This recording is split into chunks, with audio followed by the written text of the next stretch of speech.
I love this forest. I love entering this forest.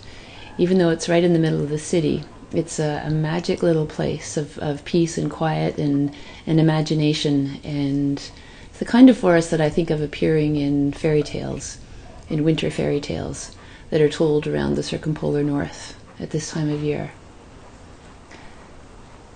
The spruce tips appear right at the end of the branch, usually in late May, early June. There's a 2 or 3 week period, and they show up as a really, really bright lime green at the end of the branch, and there's a little brown husk at the very tip. When you see the husk about to fall off, you know that that's about the time to pick the spruce tip. When you come into the forest in May, late May or early June, all of these trees, this kind of sense of darkness is still here, but at the end of all of those little branches of spruce are these brilliant green tips, and it almost looks like lights on a Christmas tree. It's so bright, that bright green against the dark green. Oh, look at this. This is a tip, a spruce tip left over from last year. So you can see the little brown husk here. It just never quite fell off. So that although the tip has matured, it's still there in the same formation that it would be in May or June. I love this winter light. I love the ravens wheeling over the clay cliffs. And I really love making spruce tip shortbread at this time of year. This freezer is a disaster, but never mind, here they are, the spruce tips that I picked last year. So you measure out 2 tablespoons into half a cup of sugar plus 1 tablespoon of sugar. You're going to reserve 1 tablespoon of the mixture for the end to sprinkle over the shortbread when it comes out of the oven. Grind it up in the little handy blender and shake it around a little bit, and there you have it.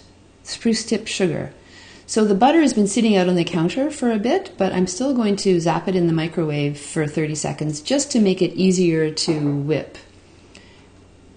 And you take a wooden spoon and just beat the butter by hand. You can do it in a machine, but it's just as easy to get it really light and fluffy with a nice wooden spoon. Incorporate the spruce tip sugar into the butter and mix it thoroughly, scraping down the sides every now and again to get every last bit.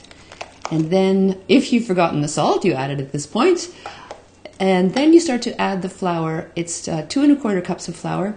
I added a half cup at a time in order to make it easier to beat. And there you go. So this is the dough, the finished product. It's really soft and beautiful and malleable. It's a lovely dough to work with. It really is. You lightly grease the form, the shortbread form, so that it will come out more easily at the end of the baking period. And there it is. There's your dough.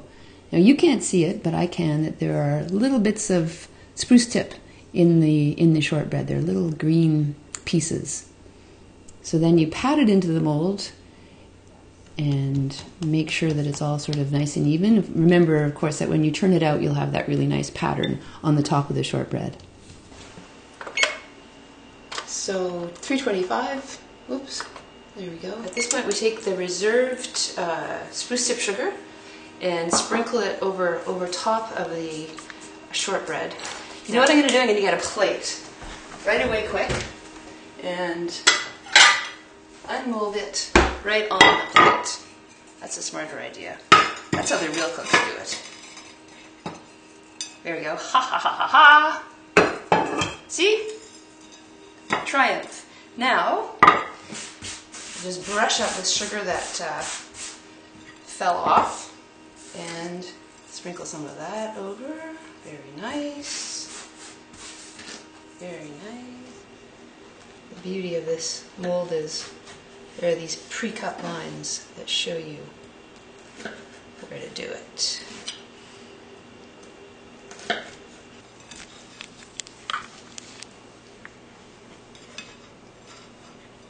And there you have it, spruce tip shortbread, straight from the forest to your table. Look for it on page 54 of the Boreal Gourmet. And stay tuned for our next Boreal Gourmet teaching video coming your way in a couple of weeks.